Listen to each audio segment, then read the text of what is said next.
बिस्मिल्लाहिर्रहमानिर्रहीम। अस्सलाम वालेकुम व्यूअर्स, मैं हूँ जाहिद गुल मरज़ई और आप देख रहे हैं मेरा यूट्यूब चैनल। ओके, इंशाल्लाह संडे को एक टेस्ट है डीएम का ईटा के ज़रिए, तो उसके लिए कुछ इंपॉर्टेंट क्वेश्चंस है जो मैंने आपके लिए कलेक्ट कर दिए है। इसको हम वन बाय वन देखेंगे। हारमोनी क्या होती है? हारमोनी कहते हैं हम आहंगी को। हम आहंगी का मकसद क्या है? Refers to how well all the visual elements work together. देखिए, ये आपके पास मुख्तलिफ किस्म के एलिमेंट्स है, ये कंबाइन है, ये वर्क किस तरह कहते हैं। ये जो डायग्राम्स है दोनों ये हारमोनी के हैं। नेक्स्ट वन पर हमारे पास है रिदम। ये हमारे मकसद इसका क्या है? The movement through it's form. देखिए ना, ये आपको मोशन, अगर आप इसको गौर से देख ले तो ये आपको मूवेबल नज़र आ रहा होगा, लेकिन असल में मूवेबल है नहीं। नेक्स्ट वन जो हमारे पास है एम्फेसाइज। एम्फेसाइज किसे कहते हैं? इसका मतलब है कि किसी चीज़ या कोई डिज़ाइनर एक चीज़ इस तरह क्रिएट कर ले जिसमें एक स्पेसिफिक एरिया आपकी अटेंशन को मरकूज कर सके। देखिए ना, इसमें आइज़ जो है ये एम्फेसाइज है, इनमें ये बॉल जो है वो आपके पास एम्फेसाइज है। अच्छा, इसके बाद है composition. Composition the way the object and the subject that you are going to draw are arrange, organised and combine. देखिए, इसमें सब्जेक्ट है और एक ऑब्जेक्ट है, दोनों किस तरह एक दूसरे के साथ इनलाइन है।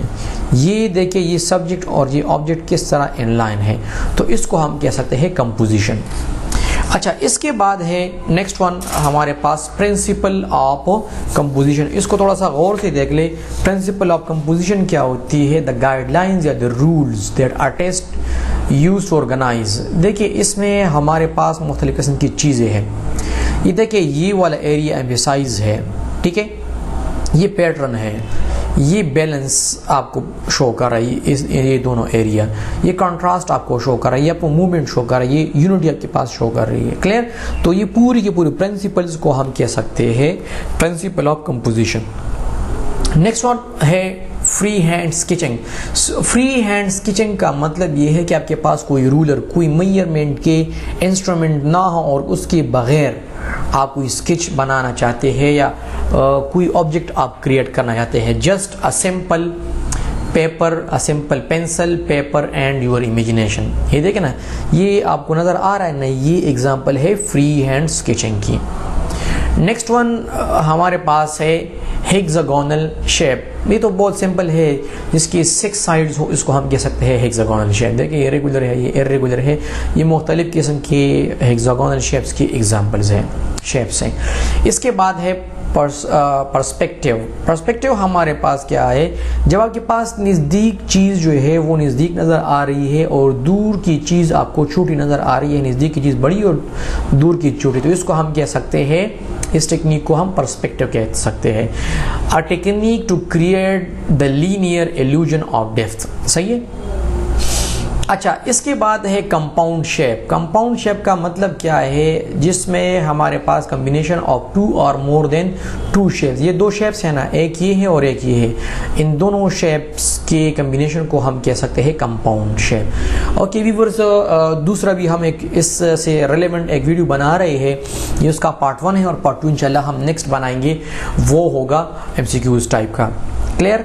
अच्छा, पॉलीगॉन क्या होता है? Polygon any plane figure bounded by straight lines. देखिए ना, ये तमाम के तमाम हमारे पास पॉलीगॉन है, ट्राइंगल है, रेक्टेंगल है, हेक्सागोन है, ऑक्टागोन। इसमें क्या है? हमारे पास लाइंस मौजूद है, क्लियर, स्ट्रेट लाइंस, तो इसको हम कह सकते हैं पॉलीगॉन। नेक्स्ट वन हमारे पास है क्वाड्रिलेटरल। क्वाड्रिलेटरल हमारे पास वो पॉलीगॉन होती है जिसके 4 साइड्स होते हैं। देखिए ना, ये हमारे पास एक क्वाड्रिलेटरल पॉलीगॉन है, या स्क्वायर, या इसके साथ साथ रेक्टेंगल भी एक पॉलीगॉन है। कौन सा वाला? Quadrilateral polygon. नेक्स्ट वन हमारे पास है वेराइटी। वेराइटी क्या है? The quality of having different elements in an art they do not give an impression of same. देखिए, ये फिगर में आपको तमाम के तमाम छोटे छोटे स्क्वायर्स हैं ना, लेकिन ये आपको इस तरह शो नहीं कर रहा कि ये एक सेम क्या है टाइप है।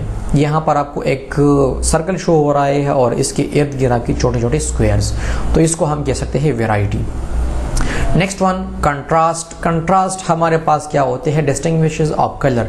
दो कलर्स होते हैं ना, इन दोनों कलर्स के दरमियान, ये इन दोनों चीज़ों के दरमियान, दोनों ऑब्जेक्ट्स के दरमियान आपको डिस्टिंग्विश कलर्स के थ्रू शो कर रहा है। Without contrast the whole world is one colour. Contrast के बगैर पूरी की पूरी दुनिया जो है एक ही कलर की है। क्लियर। अच्छा, मूवमेंट। मूवमेंट किसे कहते हैं? The principle of art that an artist use to guide viewers eye in. इसका मकसद ये है, ये बॉल है ना, तो ये तीन लाइंस आपको शो कर रहा है कि इस साइड से आ रही है और इस साइड पर जा रही है, तो उसको हम कह सकते हैं मूवमेंट।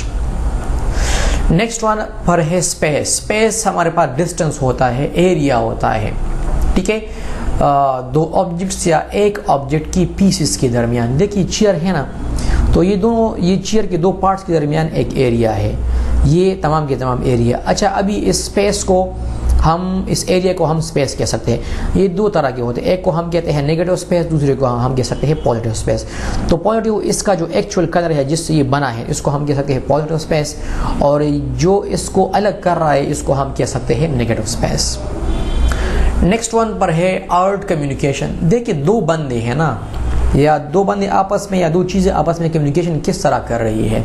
देखिए ये वाला ऑब्जेक्ट और ये दूसरा ऑब्जेक्ट है, ये कुछ ना कुछ बता रहे हैं इसको, क्लियर, और ये कुछ ना कुछ थिंकिंग कर रहा है। तो इस आज आपको इस इमेज से क्लियर नज़र आ रहा है कि इसका मकसद क्या है। ये कुछ ना कुछ बता रहे हैं और ये कुछ ना कुछ सोच रहा है, क्लियर। इसको हम कह सकते हैं आर्ट कम्युनिकेशन।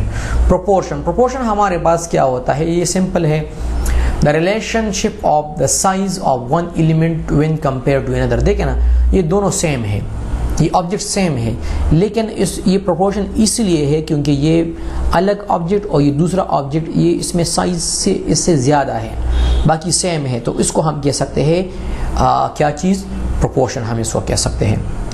नेक्स्ट वन पर है हमारे पास portrait. Portrait, a portrait is a painting, photograph, sculpture or artist representation of person or animal. देखिए किसी भी पर्सन या किसी भी एनिमल की प्रेजेंटेशन को या फोटोग्राफ को या स्कल्पचर को हम पोर्ट्रेट कह सकते हैं। शेड और शेडो। शेड और शेडो दोनों सेम है, ये सिंपल है, आपको ऑलरेडी पता भी होगा। देखिए ये आपके पास शेडो है, सही है, तो किसी भी ऑब्जेक्ट का डार्क एरिया जिससे आपको नज़र आ रहा है कि लाइट यहाँ से रिफ्लेक्ट कर रही है।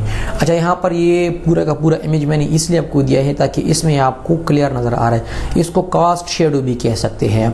कास्ट शेडो इसको इसलिए आप कह सकते हैं कि दूसरी ऑब्जेक्ट को ये रिफ्लेक्ट करके शो कर रहा है, ठीक है। ये आपके पास हाईलाइट है, सही। अच्छा, हाईलाइट क्या होता है हमारे पास? हाईलाइट वो एरिया होता है जिसमें सबसे ज़्यादा लाइट हो, ये वाला एरिया के पास हाईलाइट है, क्लियर।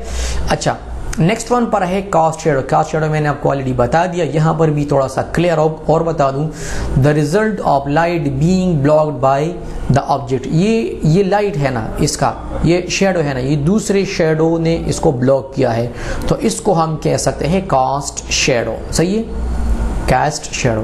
नेक्स्ट वन पर हमारे पास है टेक्सचर। टेक्सचर, द स्मूथनेस और roughness of the surface is called texture. देखिए ये स्मूथनेस और या यहाँ पर ये रफनेस आपको नजर आ रहे हैं ना, तो इसको आप कह सकते हैं टेक्सचर, क्लियर। अच्छा, इसके जो नेक्स्ट पार्ट है वो हम अपलोड कर रहे हैं इंशाल्लाह, वो एमसीक्यूज टाइप होगा, और इसके अलावा दूसरे ईटा से रिलेटेड कुछ इंपॉर्टेंट एमसीक्यूज है वो भी हमने बनाई हुई है, तो उसका लिंक भी आपको डिस्क्रिप्शन में मिलेगा। So stay tuned and wish you all the best.